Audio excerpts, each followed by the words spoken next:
Hello बच्चों। देखिए आज की क्लास में हम लोग सीखने वाले हैं आइसोस्पीसीज। अभी आइसोस्पीसीज क्या होता है, किस पर्टिकुलर पार्ट को आइसोस्पीसीज बोलते हैं। तो भाई ये कुछ सर्टेन स्पीसीज होती हैं, कुछ एटम्स हो सकते हैं, कुछ मॉलिक्यूल्स हो सकते हैं, कुछ आयंस भी हो सकते हैं जिनको आइसोस्पीसीज के अंडर रखा जाता है। जैसे आपने नाम सुना होगा आइसोटॉप्स, आइसोबार्स, आइसोस्टर्स, आइसोटोन्स, आइसोडाइफर्स। कुछ नए नए पार्ट्स हैं इसमें। इसके अलावा आपके आइसो इलेक्ट्रॉनिक या आइसो इलेक्ट्रिक भी बोलते हैं। आइसोमर्स नाम का वर्ड भी आपने 10th में बहुत अच्छे से सुना होगा। तो कुछ ऐसे ही आइसो स्पीसीज की आज बात करने वाले हैं, लेकिन सिर्फ उनकी डायरेक्ट डेफिनेशन जो आपने स्कूल में पढ़ी है उससे कुछ हट के कुछ डिटेल में उसके बारे में पढ़ेंगे। तो स्टार्ट करते हैं अपना लेक्चर आइसोटॉप से। स्टार्ट यहीं से आपको करना होगा क्योंकि बहुत बेसिक आइडिया यहीं से मिलता है। और इसको सीखने के लिए यहां पे एक छोटी सी इंफॉर्मेशन आपको देता हूं कि कोई भी एलिमेंट जिसके बारे में हम बात करने वाले हैं उसके बारे में दो बातें जरूर पता होनी चाहिए। भाई एलिमेंट का एटॉमिक मास और एलिमेंट का एटॉमिक नंबर क्या है। तो आप सबको पता है कि एलिमेंट अगर ऐसे रिप्रेजेंट करते हैं तो नीचे एटॉमिक नंबर लिखा जाता है और ऊपर की साइड एटॉमिक मास लिखा जाता है। ये बात सबको पता होनी चाहिए। और atomic number normally, atomic number जो होता है वो नंबर ऑफ प्रोटॉन्स का ही एक नंबर होता है। नंबर ऑफ प्रोटॉन जिसको हम लोग Z से रिप्रेजेंट करते हैं। किससे रिप्रेजेंट करते हैं भाई? Z से नॉर्मली रिप्रेजेंट कर दिया जाता है। साथ ही साथ जो एटॉमिक मास है उसको हम मास नंबर के नाम से भी जानते हैं। और ये जो है आपका न्यूट्रॉन्स और प्रोटॉन्स का सम होता है। डायरेक्ट लिख देते हैं N फॉर न्यूट्रॉन और P for proton this side. और नॉर्मली इसको Z से रिप्रेजेंट किया जाता है, सॉरी A से रिप्रेजेंट, उसको Z से रिप्रेजेंट करते हैं और इसको A से रिप्रेजेंट कर देते हैं। तो इसको हम ऐसे करके भी लिख सकते हैं। तो ये वाली बात जरूर बताओ।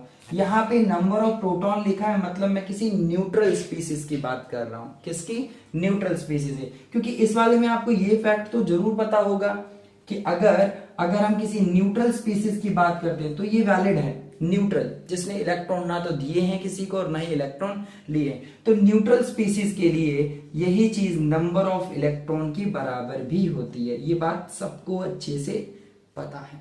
नहीं तो एक बार फिर से देख लो।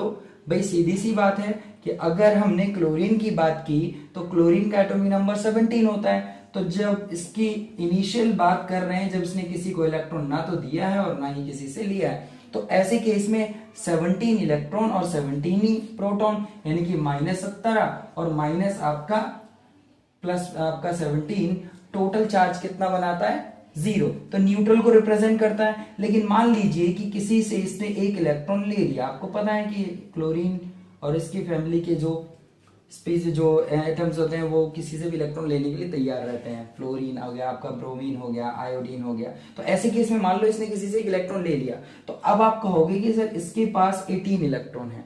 तो ऐसे केस में आप ये भी कहोगे कि -18 जनरेट हो गया। और अब यहाँ पे टोटल चार्ज जो इसके ऊपर है वो -1 हम लोग दिखाते हैं। तो बेसिकली अगर यहाँ पे देखा जाए तो एटॉमिक नंबर नहीं बदलता।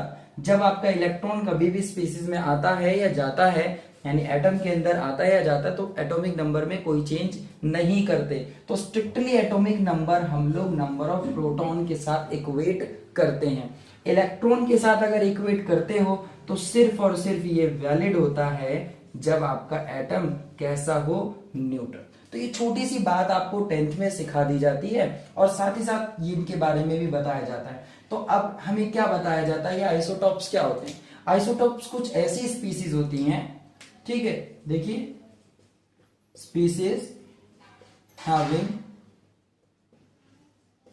Same atomic number but different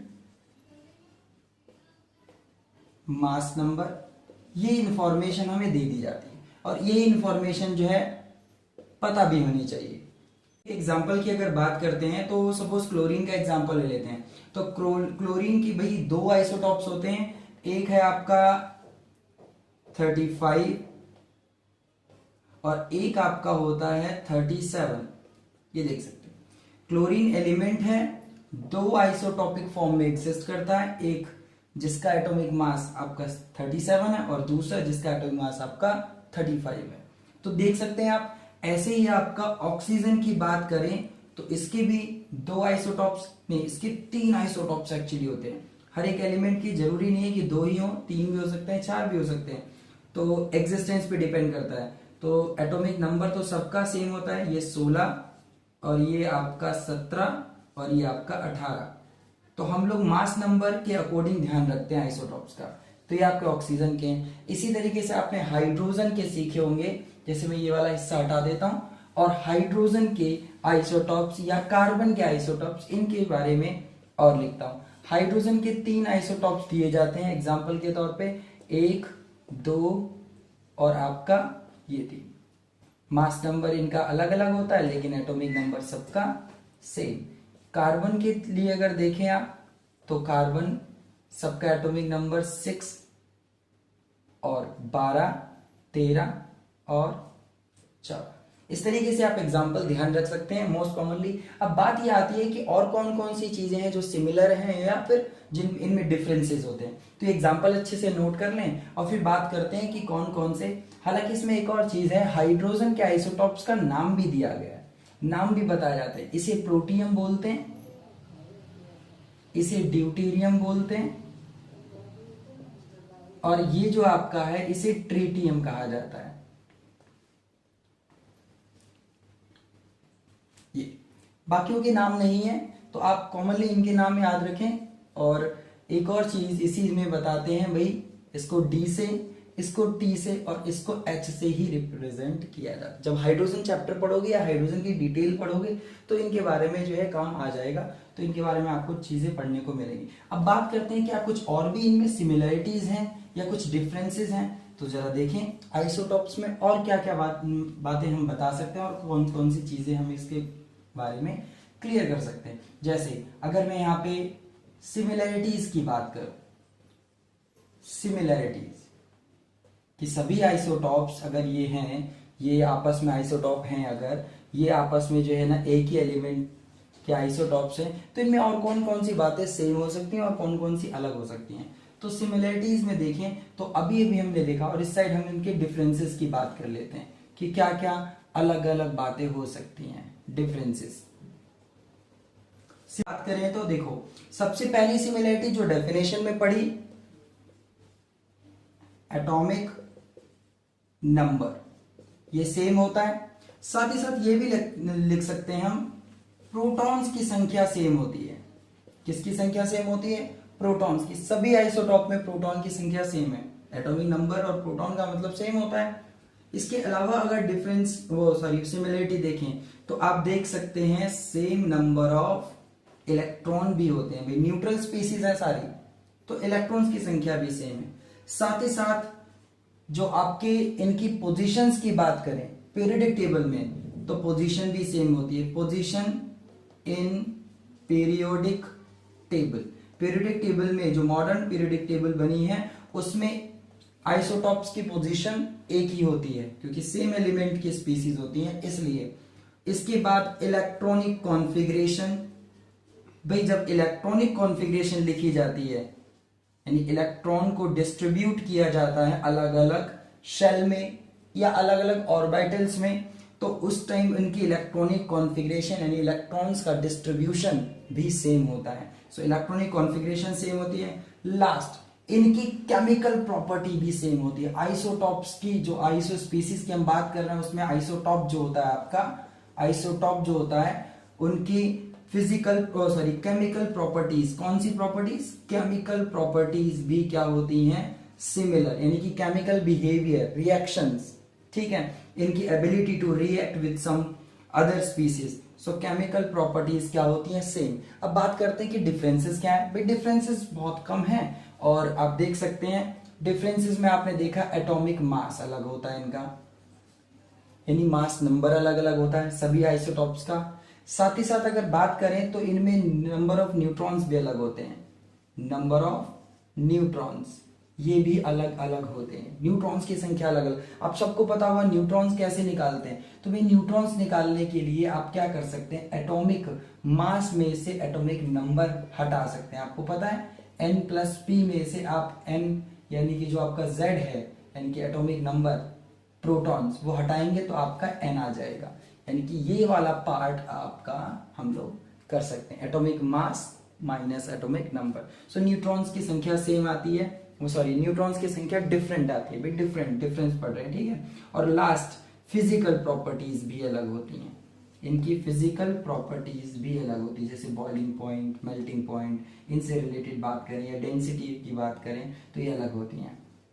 तो ये कुछ पॉइंट्स थे जो आप लोगों को ध्यान देना है और बहुत अच्छे से समझना। आइसोटॉप्स कुछ ऐसी स्पीसीज हैं जो सेम एलिमेंट से बिलोंग करती है, इनमें एलिमेंट अलग अलग नहीं होता है, सेम एलिमेंट की स्पीसीज होती हैं। फिर से लॉक कर लें इस बात को कि आइसोटॉप जो होते हैं वो सेम एलिमेंट की स्पीसीज होती है। बहुत अच्छी सी चीजों को नोट करें और नेक्स्ट पार्ट पढ़ते हैं फिर।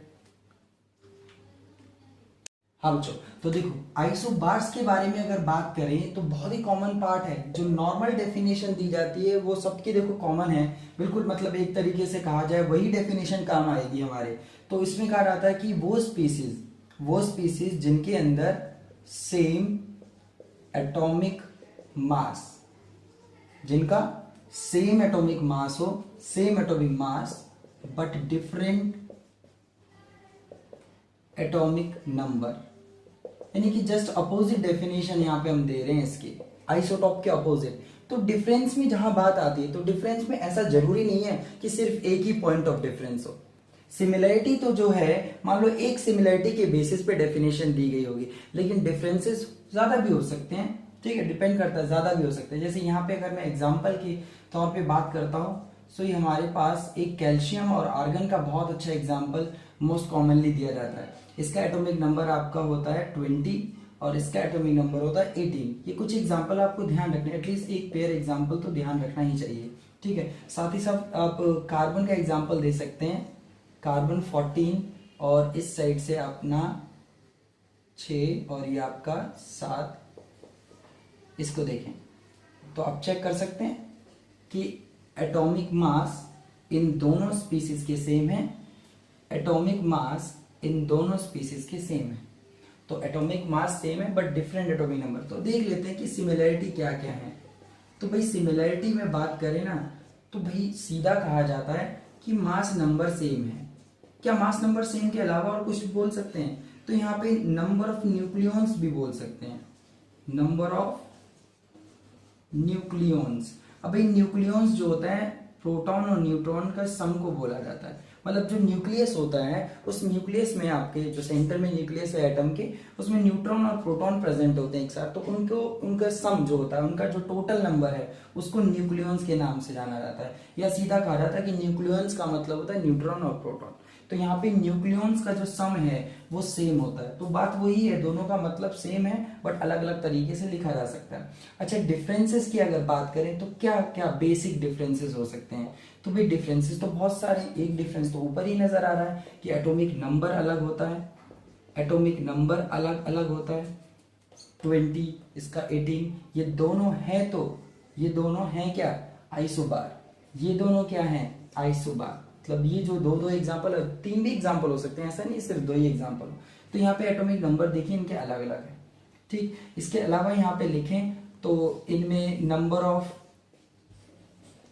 इलेक्ट्रॉन्स, प्रोटॉन्स एंड न्यूट्रॉन्स ये भी अलग अलग होते हैं, इनकी भी संख्या अलग होती है। इलेक्ट्रॉन, प्रोटॉन, न्यूट्रॉन्स तीनों की संख्या अलग अलग होती है। साथ ही साथ फिर से देखें डिफरेंट पोजीशंस होती हैं, different position in periodic table. Periodic table में इनकी पोजीशन अलग अलग होती हैं। जैसे कैल्शियम किसी पर्टिकुलर ग्रुप में रखा जाएगा पीरियड में, ऐसे आर्गन का अपना एक ग्रुप और पीरियड होगा, कार्बन का और नाइट्रोजन का, मतलब टेबल में इनकी पोजीशंस अलग अलग है। कौन सी टेबल? पीरियोडिक टेबल में। अच्छा, इसके अलावा कोई और पॉइंट ऑफ डिफरेंस? तो भी केमिकल प्रॉपर्टीज अलग अलग होती हैं, केमिकल प्रॉपर्टीज अलग अलग होंगी इनकी, क्योंकि एलिमेंट अलग अलग है, ठीक है। साथ ही साथ जब एलिमेंट की बात आ गई है तो आपको बता देते हैं कि जो आपके आइसोबार्स होते हैं ये डिफरेंट एलिमेंट की स्पीसीज होती हैं, डिफरेंट एलिमेंट से बिलोंग करते हैं। ये बात ध्यान देने वाली है, आइसोबार्स डिफरेंट एलिमेंट से बिलोंग करते हैं। साथ ही साथ यहाँ पे हम लिख सकते हैं कि फिजिकल प्रॉपर्टीज भी इनकी अलग होती है। कौन सी प्रॉपर्टीज? फिजिकल प्रॉपर्टीज भी डिफरेंट होती है। और last electronic configuration. Electronic configuration, भाई इलेक्ट्रॉन्स की संख्या अगर अलग अलग है तो इलेक्ट्रॉन का डिस्ट्रीब्यूशन भी अलग अलग हो सकता है। नंबर ऑफ इलेक्ट्रॉन्स, आप सबको पता है इलेक्ट्रॉनिक कॉन्फ़िगरेशन का मतलब इलेक्ट्रॉन्स को अलग अलग लेवल में डिस्ट्रीब्यूट करना। तो जब भाई इलेक्ट्रॉन्स के नंबर ही अलग है तो कॉन्फ़िगरेशन यानी कि इलेक्ट्रॉन डिस्ट्रीब्यूशन भी अलग अलग हो सकता है। तो ये कुछ अच्छी बातें थी आइसोबार्स के बारे में। अच्छे से लॉक कर लें और सेव कर लें, फिर आगे चलते हैं। देखो आइसोटोन्स, टाइम सेव करने के लिए फटाफट एग्जांपल लिख दिए हैं और फिर सिमिलरिटीज डिफरेंसेस देख लेते हैं। भाई एक ही बात लॉक करनी है, बस हर एक स्पीसीज की डेफिनेशन याद रखने के लिए आपको एक पार्ट याद रखना होगा। जैसे आइसोटोन्स के लिए बस ध्यान रखना है न्यूट्रॉन्स की संख्या सेम होती है, मतलब वो स्पीसीज जिनमें न्यूट्रॉन्स एक जैसे हों, सेम नंबर ऑफ न्यूट्रॉन। यहाँ पे कुछ एग्जांपल्स लिखे हो, अगर एग्जांपल्स को आप ध्यान से देखें तो आप सबको पता है न्यूट्रॉन्स कैसे निकालते हैं। अभी जस्ट हमने देखा कि आप मास नंबर में से एटॉमिक नंबर हटा दें, मास नंबर में से एटॉमिक नंबर हटा दो, नंबर ऑफ न्यूट्रॉन पता लग जाएगा। तो इसमें देखिए 39 माइनस 19 20, 40 माइनस में 20, ये भी आपका 20, मतलब ये दोनों स्पीसीज में न्यूट्रॉन्स की संख्या क्या है? 20 है। ऐसे आप बाकी में भी चेक कर सकते हैं। यहाँ पे 3 माइनस 1 4 माइनस 2, ये आपका कितना नंबर ऑफ न्यूट्रॉन देगा? बिल्कुल 2, दोनों के अंदर 2 न्यूट्रॉन। इन सिमिलर वे यहाँ पे आप देख सकते हैं कि 7 और ये दोनों में 7 आएंगे, ठीक है, 7 नंबर ऑफ न्यूट्रॉन। लास्ट में आप एग्जांपल में देख सकते हैं सभी केसेस में अगर आप माइनस करेंगे तो ये क्लियरली आप सबको दिखाई दे रहा होगा कि आप सब देख सकते हैं कि 32 सॉरी यहाँ पे 32 सॉरी 32 नहीं, ये आपका 16 बिल्कुल ठीक 16। देखिए 31 माइनस 15, 30 माइनस 14 चेक कर लेना ध्यान से, 32 माइनस 16 नंबर ऑफ न्यूट्रॉन्स, मतलब all species having same number of neutron. अब द क्वेश्चन इज कि सर और कोई सिमिलरिटी है इनमें या ज्यादा और कोई डिफरेंसेस हैं या नहीं? तो भाई सिमिलरिटी की अगर बात करें तो बस एक ही है। सिमिलरिटी की बात करें तो सिर्फ एक है, वो है नंबर ऑफ न्यूट्रॉन्स।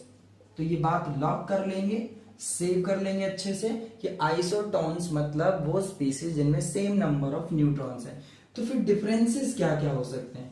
भाई डिफरेंसेस बहुत ज्यादा हो सकते हैं। देखते हैं एग्जांपल सामने, डिफरेंसेस चेक करते हैं। सबसे पहला डिफरेंस की अगर बात करें तो सबके एटॉमिक नंबर अलग अलग है। देख सकते हैं सबके एटॉमिक नंबर अलग अलग है। तो यहाँ पे लिख सकते हैं हम लोग एटॉमिक नंबर अलग है, एटॉमिक नंबर अलग है।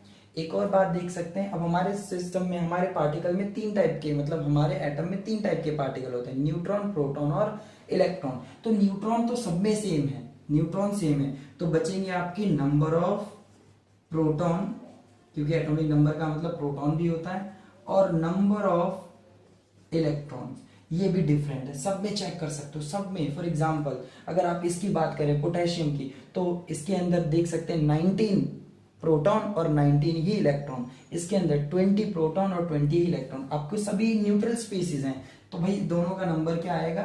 सेम, इन दोनों का नंबर सेम आएगा, लेकिन हर एक स्पीसीज में अलग अलग होता है। सेम स्पीसीज के लिए सेम होगा। पोटेशियम के लिए पी की संख्या 19, ई की संख्या 19 और कैल्शियम के लिए 20, यानी कि कहने का मतलब हुआ आपस में तो इनमें डिफरेंस होते हैं। अच्छा, इलेक्ट्रॉन प्रोटॉन, साथ ही साथ इनकी पोजीशंस अलग होती हैं, पोजीशन इन पीरियोडिक टेबल ये भी अलग है, देख सकते हैं डिफरेंट एलिमेंट के। फिर से यहाँ पे बात लिख सकते हो, बिलोंग्स टू डिफरेंट एलिमेंट, ये अलग से इसलिए लिख रहा हूं, आप ध्यान रखें इन चीजों को जो बहुत अलग से हाईलाइटेड है। मतलब आइसोटोन्स जो है डिफरेंट स्पीसीज के होते हैं, different sorry these are the species belongs to different element, species belongs to different elements. अच्छा, और कोई अच्छी बात पीरियोडिक टेबल में इनकी पोजीशन बताने के बाद, बिल्कुल केमिकल और फिजिकल प्रॉपर्टीज भी अलग होती हैं, केमिकल और फिजिकल प्रॉपर्टीज भी इनकी अलग होती हैं, फिजिकल प्रॉपर्टीज ये भी अलग होती है। और भी कोई पॉइंट ऑफ डिफरेंस हो सकता है क्या? तो और भी अगर पॉइंट ऑफ डिफरेंस की बात करें, भाई आप देख सकते हैं इनमें कोई और पॉइंट ऑफ डिफरेंस नजर आ रहा है आपको? Electronic configuration, of course electronic configuration. तो ये कुछ पॉइंट ऑफ डिफरेंसेस थे, बहुत अच्छे से नोट कर लें और मूव करते हैं एक अगली टर्म आइसोस्टर्स की तरफ। हाँ बच्चों, तो देखो जो हमारा अगला सिंपल सा फैक्ट है आइसोस्टर्स, तो प्लीज इसको ध्यान से देखिएगा। नॉर्मली हम लोगों को नहीं पढ़ाया जाता है स्कूल क्लासेस में, क्योंकि भाई नहीं दिया जाता है एंट्रेंस में, लेकिन मोस्ट कॉमन होता है। तो मॉलिक्यूल्स और आयंस, ऐसी स्पीसीज, ऐसे मॉलिक्यूल्स और आयंस जिनमें भी same number of atoms, atoms की संख्या सेम, टोटल काउंटिंग जो एटम की है वो सेम हो, साथ ही साथ वैलेंस इलेक्ट्रॉन्स का भी टोटल नंबर सेम हो। वैलेंस इलेक्ट्रॉन जो आउटर मोस्ट लेयर में लाई करते हैं, आउटर मोस्ट शेल में लाई करते हैं। और एक और कंडीशन, स्ट्रक्चर भी सेम होती है इनकी स्ट्रक्चर भी सेम होती है। तो देखिए आप देख सकते हैं कितनी सिमिलर कंडीशंस हैं, 3 सिमिलर कंडीशन है जो आपको ध्यान रखनी होंगी। जैसे पहले एग्जांपल की बात करें, ये जो पेयर लिखा हुआ है ये फर्स्ट एग्जांपल है आइसोस्टर्स का। तो जरा देखिए क्या सभी कंडीशन फुलफिल हो रही है इस एग्जांपल में। तो देखिए नंबर ऑफ एटम्स, तो आप देख सकते हैं total number of atom count करो, यहाँ पे 1 बोरॉन और 3 फ्लोरीन, टोटल 4, 1 बोरॉन और 3 क्लोरीन, टोटल 4 एटम। पहली कंडीशन सेटिस्फाइड। दूसरी कंडीशन देखिए नंबर ऑफ वैलेंस इलेक्ट्रॉन, तो बोरॉन के अंदर वैलेंस इलेक्ट्रॉन की संख्या कितनी होती है, 3, क्योंकि टोटल एटॉमिक नंबर तो 5 होता है, लेकिन आपको याद होगा डिवाइड कैसे करते हैं, 2 और 3 में। अगर आप इसको K और L के थ्रू डिवाइड करते हो तो 2 और 3, और अगर आप इसको 1:2 2:2 के केसेस में 11th क्लास की जो कॉन्फ़िगरेशन उसके बेसिस पे भी अगर देखें तो टोटल इसका जो है आपका कुछ इस तरीके से 1:2 2:2 2p3 होता है। तो ये आपका पहली शेल में 2 और दूसरी, यहाँ पे थोड़ी सी फिर से गलती हो रही है, यहाँ पे 1 आएगा क्योंकि टोटल 5 है ना, तो यहाँ पे देखिए टोटल 3, तो यहाँ पे वैलेंस इलेक्ट्रॉन की संख्या क्या हो रही है, 3। तो वैलेंस इलेक्ट्रॉन की संख्या इसकी है 3, टोटल ये हो गया, हटा देता हूँ इसे। तो वैलेंस इलेक्ट्रॉन बोरॉन में है 3, प्लस हर एक फ्लोरीन के अंदर 7 वैलेंस इलेक्ट्रॉन होते हैं। कितने होते हैं, 7 वैलेंस इलेक्ट्रॉन होते हैं। तो 3 फ्लोरीन है टोटल फ्लोरीन की संख्या कितनी है, 3 है। तो अगर टोटल फ्लोरीन यहाँ पे 3 है तो यहाँ पे 21 हो जाएगा, यानी वैलेंस इलेक्ट्रॉन फ्लोरीन से जो आए हैं वो 21 है और जो बोरॉन के हैं वो 3 है। तो इस हिसाब से ये आपका कितना हो जाता है, 24। वैलेंस इलेक्ट्रॉन जो है वो 24 है। तो आप टोटल वैलेंस इलेक्ट्रॉन की संख्या चेक कर लें।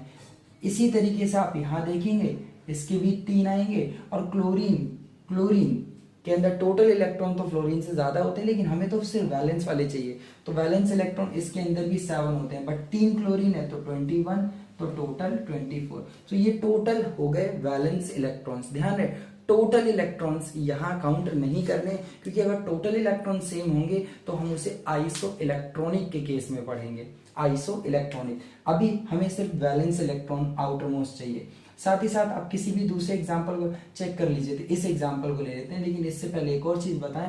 थर्ड कंडीशन, स्ट्रक्चर, दोनों की स्ट्रक्चर एक जैसी होती है। अगर आप स्ट्रक्चर पढ़ चुके हैं तो आपको याद होगा कि इसकी स्ट्रक्चर ट्राइगोनल प्लेनर होती है। क्या होती है, ट्राइगोनल प्लेनर, सेम स्ट्रक्चर।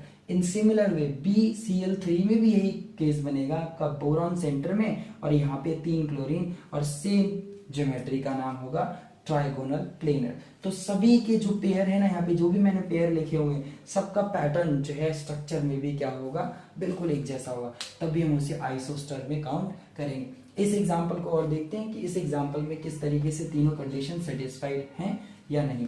तो आप ध्यान से देखिएगा। इस एग्जाम्पल में सबसे पहले पहली कंडीशन देखो, नंबर ऑफ एटम्स, तो 1 आयोडीन 4 क्लोरीन टोटल 5, 1 जेनॉन और 4 फ्लोरीन टोटल 5 हो गए, बिल्कुल ठीक। नंबर ऑफ वैलेंस इलेक्ट्रॉन, तो आयोडीन आपका हैलोजन होता है, 7 वैलेंस इलेक्ट्रॉन, इस पे कितने हो गए 7। और क्लोरीन में अभी भी आपने देखा वो भी एक हैलोजन है, उसके अंदर भी 7 इलेक्ट्रॉन होते हैं। तो लेकिन आपके 4 क्लोरीन है यहाँ पे, तो भाई 7 4 टाइम्स करना पड़ेगा, तो वो आपका 28 हो जाएगा। तो इस हिसाब से जब आप टोटल करेंगे वैलेंस इलेक्ट्रॉन तो वो आपके कितने होंगे, 35। यहाँ पे बिल्कुल इसी तरीके से इस केस में देखते हैं, जेनॉन आपका जो होता है जेनॉन, लेकिन यहाँ पे एक और चीज आपको ध्यान देनी पड़ेगी, जो आयोडीन है उसने 7 लिखे हुए हैं और जो इसके हैं क्लोरीन के वो 28 है, लेकिन ये जो आगे यहाँ पे आपका माइनस लगा हुआ है, ये इलेक्ट्रॉन भी सेंट्रल एटम ने लिया हुआ है, इसने गेन किया है, एक्चुअल में इसके पास 7 होते हैं, लेकिन किसी से उधार लिया हुआ है या किसी से गेन किया हुआ है इसने, तो आपको क्या करना होगा, ये जो 7 था इसका 8 करना होगा, यानी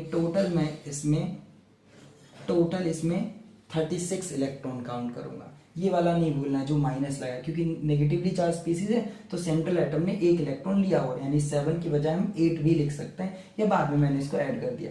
यहाँ पे अगर आप देखें तो जेनॉन एक नोबल गैस है, और नोबल गैस में जो आपके वैलेंस इलेक्ट्रॉन होते हैं वो 8 होते हैं। कितने होते हैं? 8। और बिल्कुल इसी तरीके से जैसे आपने क्लोरीन के काउंट किए ना, तो फ्लोरीन के भी एक में 7 होंगे, तो 4 में इसके 28, तो ये भी आपका टोटल 36 बैठेगा। तो इस एग्जांपल में आप बस ये 1 का फंडामेंटल पार्ट जरूर देखें, यहाँ पे जो माइनस चार्ज लगा है उसके बेसिस पे, ठीक। तो इस तरीके से सभी पैटर्न बिल्कुल इन कंडीशंस को फॉलो करें, सभी एग्जांपल इस कंडीशन को फॉलो कर रहे हैं। ज्योमेट्री की बात करें तो भाई आप जब ज्योमेट्री सीख लेंगे, अगर आप सीख चुके हैं तो उसमें कुछ आप देखेंगे स्क्वायर प्लेनर, इसकी ज्योमेट्री जो होती है वो स्क्वायर प्लेनर बताई जाती है। एक स्क्वायर ऐसे बनता है और उसके चारों कोने पर क्लोरीन होता है, स्क्वायर प्लेनर। और इसकी भी बिल्कुल बहुत इसी तरीके से स्क्वायर प्लेनर होगी, जहां पे सेंटर पे जेनॉन लेना है, और चारों कॉर्नर पे आपको फ्लोरीन लेना है। तो दोनों की ज्योमेट्री का नाम क्या होगा?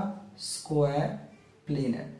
तो ये वाली बात बहुत अच्छे से आपने रिकॉर्ड कर ली होगी कि आइसोस्टर्स की डेफिनेशन आपको 3 पार्ट पे देने, मतलब वैलेंस इलेक्ट्रॉन सेम बताने, नंबर ऑफ एटम सेम बताने, और स्ट्रक्चर सेम बताने।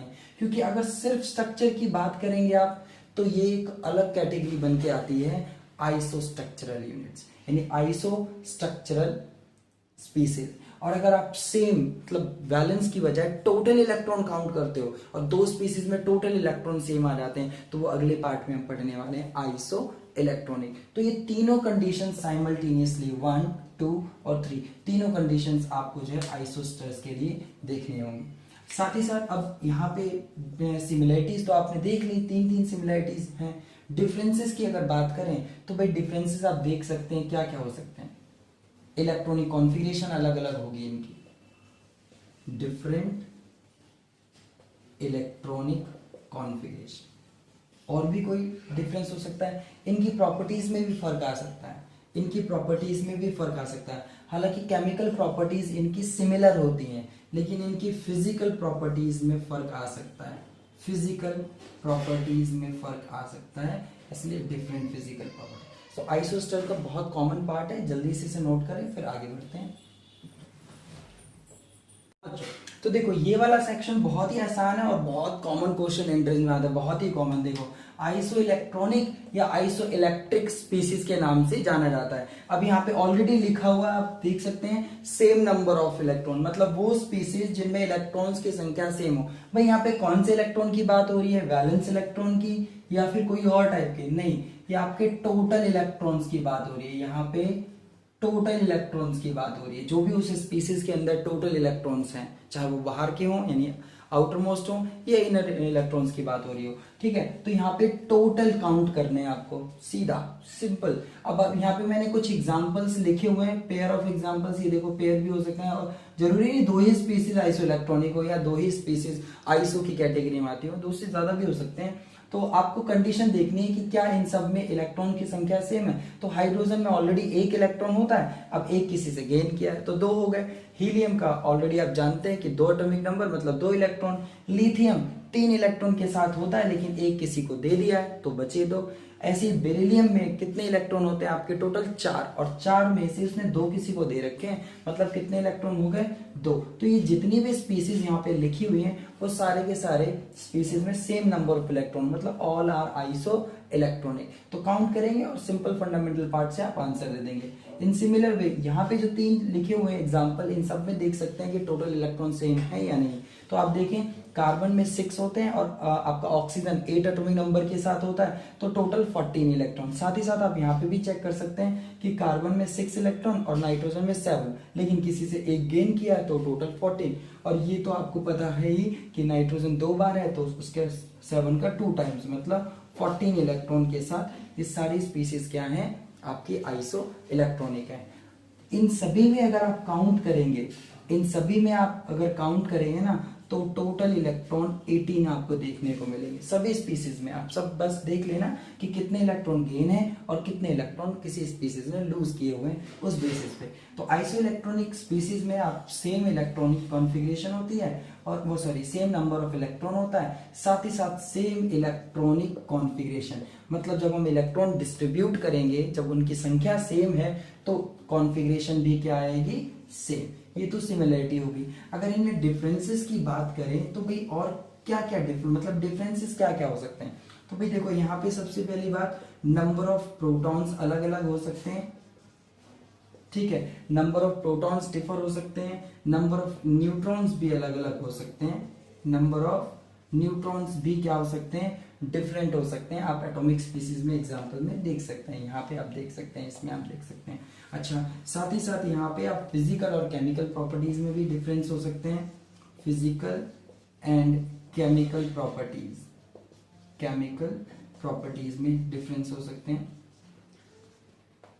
और क्योंकि डिफरेंट स्पीसीज आपको देखो यहाँ पे देखने को मिल रहा है कि डिफरेंट एलिमेंट है। अगर मैं एटॉमिक स्पीसीज की बात करूँ, ये मॉलिक्यूलर स्पीसीज होगी, ठीक है, इनमें एक से ज्यादा एटम है। तो इनमें अगर मैं बात करूँ एटॉमिक स्पीसीज में तो देख सकते हैं आप अलग अलग एलिमेंट के हैं, तो इनमें डिफरेंट एलिमेंट देखने को मिलते हैं, डिफरेंट एलिमेंट्स के एटम्स देखने को मिलते हैं। तो ये कुछ पॉइंट ऑफ डिफरेंसेस हैं।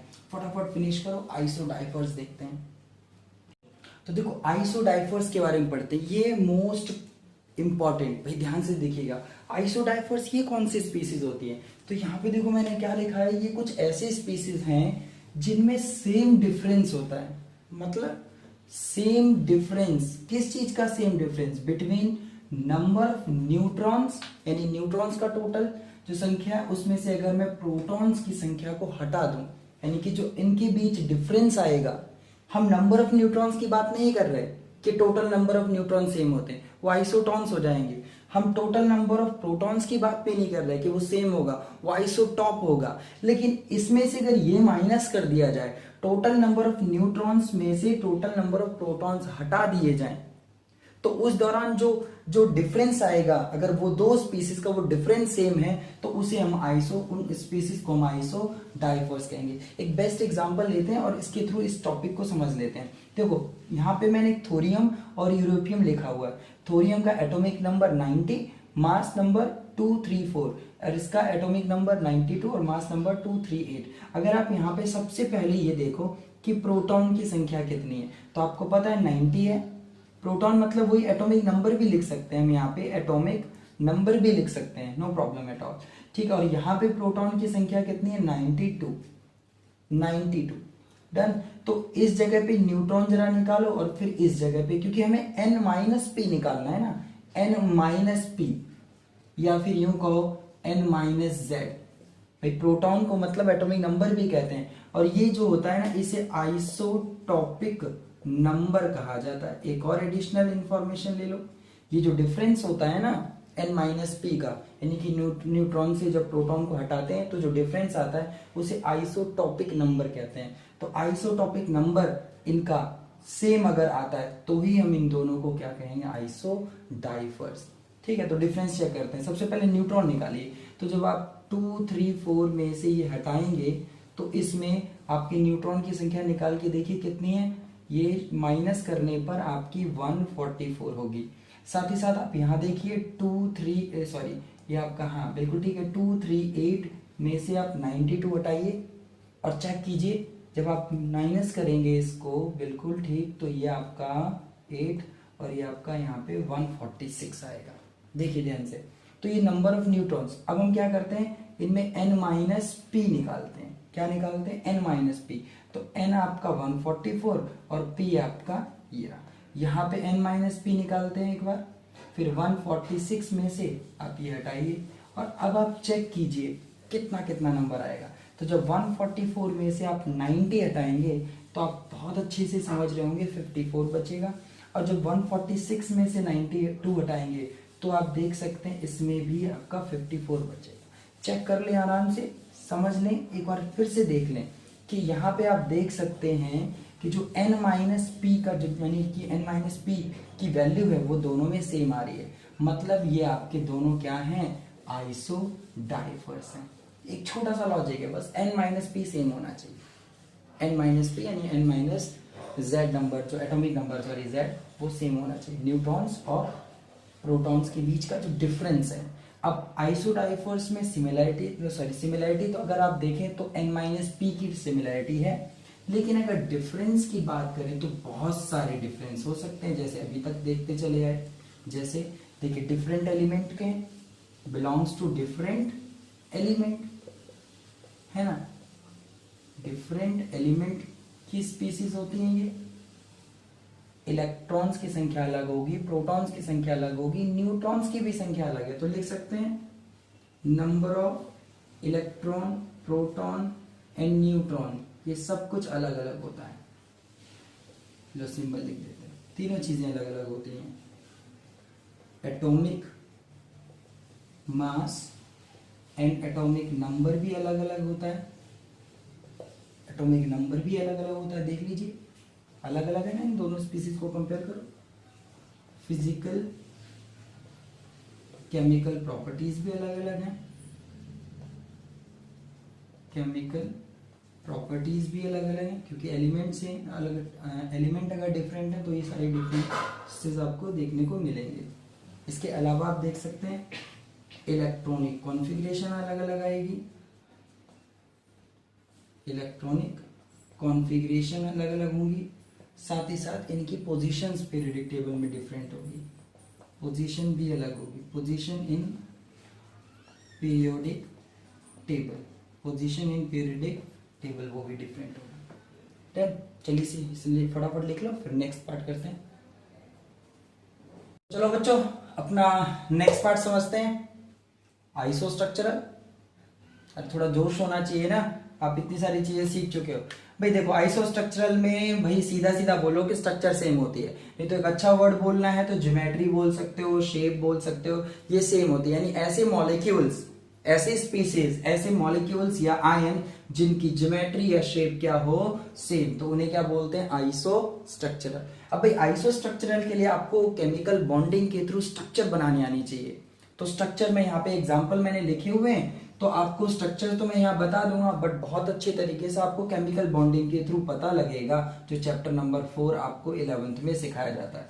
यहाँ पे जो XeO3 है, इसकी जो स्ट्रक्चर बनाते हैं वो कुछ ऐसी होती है, ये देखिए कुछ पिरामिडल टाइप, इस तरीके से एक पिरामिडल नजर आता है, ये 3 टाइनी टाइप का आपको नजर आएंगी और एक टॉप। और अमोनिया जो आपका दूसरा मॉलिक्यूल लिखा है वो भी बिल्कुल सेम पैटर्न पे है, देखो सेम अलाइनमेंट है, बॉन्ड्स की पोजीशन बिल्कुल सेम है, सेम अलाइनमेंट, दोनों की जो शेप है वो पिरामिडल है। क्या है, पिरामिडल। तो हुए ना बिल्कुल सेम ज्योमेट्री के, मतलब सेम एक जैसे बिल्कुल बराबर। ऐसे कोई दूसरा एग्जांपल अगर आप लें, जैसे ये वाला एग्जांपल ले लेते हैं, तो मीथेन जो है वो आपका इस तरीके से अलाइंड होता है चारों हाइड्रोजन। ये आपका फॉस्फेट आयन, आयन भी हो सकता है, आयन भी हो सकता है, ये आप देख सकते हैं। इसको यहां लगा देते हैं, 3 नेगेटिवली चार्ज पार्ट है, ये लो नेगेटिव लगा दें। सेम अलाइनमेंट है, बॉन्ड, बॉन्ड की पोजीशंस देखो सेम है बिल्कुल, और इन दोनों के ज्योमेट्री यानी स्ट्रक्चर को यहाँ पे टेट्राहेड्रल का नाम दिया जाता है, बिल्कुल। और अगर ये लास्ट एग्जांपल की अगर आप बात करें तो भाई लीनियर होता है, इसका दोनों का ही लीनियर होता है। तो हुए ना ये एक दूसरे के क्या, आइसो स्ट्रक्चरल। बस स्ट्रक्चर आप लोगों को अच्छे से बनाने आनी चाहिए, और हाइब्रिडाइजेशन टॉपिक में मैं आपको स्ट्रक्चर बनाना भी सिखाऊंगा। तो आइसो स्ट्रक्चरल ओवर करते, फिर आइए नेक्स्ट चलते, मूव करते। अरे भाई एक बात और रह गई, इनके बीच डिफरेंसेस क्या होते हैं। तो जैसा कि आप समझते हैं कि अलग अलग एलिमेंट्स के कॉम्बिनेशन है, तो इनकी केमिकल और फिजिकल प्रॉपर्टीज में बहुत ज़्यादा डिफरेंस होता है। टोटल नंबर ऑफ इलेक्ट्रॉन्स वगैरह जो आपके हैं वो भी डिफरेंट हो सकते हैं, इलेक्ट्रॉनिक कॉन्फ़िगरेशन में भी डिफरेंस आ सकता है, बट ज्योमेट्री कॉमन रहेगी, ज्योमेट्री कॉमन रहेगी। तो फिर से मैं रिपीट कर रहा हूँ, इलेक्ट्रॉनिक कॉन्फ़िगरेशन बदल सकती है, इलेक्ट्रॉनिक कॉन्फ़िगरेशन बदल सकती है, इनमें केमिकल और फिजिकल प्रॉपर्टीज भी डिफरेंट होती है। ये कुछ अच्छे पॉइंट ऑफ डिफरेंस याद रखें, क्योंकि एटॉमिक स्पेसिस है नहीं, तो हम अलग अलग एटम्स में इलेक्ट्रॉन, प्रोटॉन, न्यूट्रॉन की बात नहीं है, हम टोटल इलेक्ट्रॉन्स की बात कर रहे हैं, तो वो अलग अलग होते हैं, ठीक है। स्ट्रक्चर सेम, बट केमिकल और फिजिकल प्रॉपर्टीज अलग। ठीक, चलिए मूव करते हैं आगे। तो देखो दो कॉन्सेप्ट हैं लास्ट, उसके बाद आप मजे कीजिएगा। दो पार्ट्स बचे हुए हैं। जैसे आइसोमॉर्फस, देखिए आइसोमॉर्फस ये सॉलिड स्टेट क्रिस्टल सिस्टम से रिलेटेड है। भाई आइसोमॉर्फस कुछ ऐसे कंपाउंड होते हैं जिनका फॉर्मूला तो बिल्कुल एक जैसा होता है, जिनका फॉर्मूला बिल्कुल एक जैसा, आप देख सकते हैं दोनों का फॉर्मूला एक जैसा है। ठीक है, फॉर्मूला एक जैसा हो, साथ ही साथ ये चीज है बहुत इंपॉर्टेंट, जिसके बेसिस पे नाम लिखा गया है। भाई क्रिस्टल स्ट्रक्चर, आपको पता है अलग अलग सॉलिड्स जो आयनिक सॉलिड्स होते हैं उनकी क्रिस्टल स्ट्रक्चर अलग अलग होती है। ठीक, सॉलिड स्टेट में आपने पढ़ा होगा अलग अलग टाइप के क्रिस्टल सिस्टम होते हैं, जैसे कुछ क्यूबिक हो सकते हैं, कुछ हेक्सागोनल भी हो सकते हैं, कुछ ट्राइक्लिनिक, कुछ मोनोक्लिनिक हो सकते हैं, साथ ही साथ ऑर्थोरोम्बिक या आपने रोम्बोहेड्रल ऐसे कुछ वर्ड सीखे होंगे, टेट्रागोनल भी हो सकता है। तो टोटल 7 आपने पढ़े होंगे। अब ये जैसे यहाँ पे दोनों का मॉलिक्यूलर फॉर्मूला एक जैसा है, हालांकि पोटेशियम सल्फेट है, ये पोटेशियम क्रोमेट है, लेकिन दोनों की ही क्रिस्टल सिस्टम बिल्कुल एक जैसे होते हैं, रोम्बिक। क्या होते हैं? रोम्बिक क्रिस्टल सिस्टम होता है दोनों का, या ऑर्थोरोम्बिक भी बोला जाता है। तो इसीलिए दोनों को एक दोनों को एक रिलेशन से बोला जाता है, एंड दैट इज आइसोमॉर्फस, कि ये दोनों एक दूसरे के आइसोमॉर्फस हैं, मतलब सेम क्रिस्टल सिस्टम है, सेम मॉलिक्यूलर फॉर्मूला। देखिए K2 सल्फर, यहाँ सेंट्रल एटम, यहाँ क्रोमियम, यहाँ पे 4 ऑक्सीजन, यहाँ पे देखो सेंट्रल एटम अलग अलग है, बाकी सब कुछ एक जैसा है और क्रिस्टल सिस्टम भी सेम है। तो इसीलिए दोनों को क्या कहा जाएगा? आइसोमॉर्फस, मतलब सेम मॉलिक्यूलर फॉर्मूला और सेम क्रिस्टल स्ट्रक्चर। साथ ही साथ ऑर्गेनिक में मोस्ट कॉमन पार्ट होता है आइसोमर्स का, बहुत वास्ट पार्ट है। ठीक है, पूरा वास्ट मतलब बहुत ज्यादा आपको इसके बारे में डिटेल ऑर्गेनिक में मिलेगी। तो आइसोमर्स कुछ ऐसे मॉलिक्यूल्स होते हैं या कुछ ऐसे कंपाउंड्स होते हैं जिनका फॉर्मूला एक जैसा है, लेकिन उनकी स्ट्रक्चर साथ ही साथ कुछ अलग प्रॉपर्टीज होती है, मतलब कुछ केमिकल और फिजिकल प्रॉपर्टीज अलग होती हैं। जैसे इसमें भी केमिकल और फिजिकल प्रॉपर्टीज डिफरेंट होंगी, भाई अलग अलग स्पीसीज के हैं ना, तो अलग अलग प्रॉपर्टीज हो सकती हैं। ऐसे ही जैसे मैं इसमें एक एग्जांपल देता हूँ, C4H10 मोस्ट कॉमन, सिंपल देता हूँ, बाकी ऑर्गेनिक में आइसोमेरिज्म में सीखेंगे। C4H10, तो अब इसमें अगर आप देखें तो भाई 4 कार्बन प्रेजेंट है, तो 4 कार्बन स्ट्रेट फॉरवर्ड भी हो सकते हैं, ऐसे करके भी अटैचमेंट हो सकते हैं इनमें, है इस तरीके से 10 हाइड्रोजन जुड़े हो सकते हैं, या ऐसा भी हो सकता है कि एक कार्बन बीच वाले कार्बन पे लगाओ, ब्रांचिंग हो सकती है, और कुछ इस तरीके से बचे हुए आपके 10 हाइड्रोजन जुड़े होंगे। तो कहने का मतलब है फॉर्मूला दोनों का, इसका भी फॉर्मूला यही है और इसका भी फॉर्मूला यही है, but structural representation, structural ideas क्या है इनके अलग अलग हैं। इसी की वजह से इनकी केमिकल और फिजिकल प्रॉपर्टीज भी क्या होती हैं? अलग हो जाती हैं। तो ये कुछ आइसो स्पीसीज की आज आपने वीडियो देखी और सभी स्पीसीज के बारे में आप बहुत अच्छे से समझ चुके होंगे। मोस्ट कॉमन क्वेश्चंस आ जाते हैं, तो प्लीज आप इन चीजों को ध्यान से कॉपी में लिखिएगा और ध्यान रखिएगा। ठीक है, अब आज के लिए इतना ही, मिलते हैं अगली वीडियो में, और बढ़ते रहिए और पढ़ते रहिए।